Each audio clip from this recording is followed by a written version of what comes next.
তিনি ছিলেন মধ্যম আকৃতির সুঠাম দেহের অধিকারী একটি মানুষ। তার চুলগুলো ছিল ঘাড় পর্যন্ত প্রলম্বিত, হালকা হালকা কোঁকড়ানো। তিনি যখন চুলের ভিতরে তৈল দিয়ে আছড়াতেন মনে হতো মৃদুমন্দ ঢেউ দেখা যায়। তার কপাল ছিল চওড়া, ভ্রুগুলো ছিল জোড়া ভ্রু, ধনুকের মতো বাঁকা। চোখের পাতাগুলো ছিল ফুটন্ত গোলাপের গোলাপি রঙের এক একটি পাপড়ির মতো। তিনি কখনো বা যখন চোখের পলক ফেলতেন মনে হতো মৃদুমন্দ বাতাসে গোলাপ পাপড়ি যেন দোল খাচ্ছে।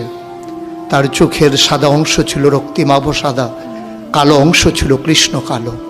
তার নাকটা ছিল খাড়া, নাকের ছিদ্রগুলো ছিল ছোট ছোট।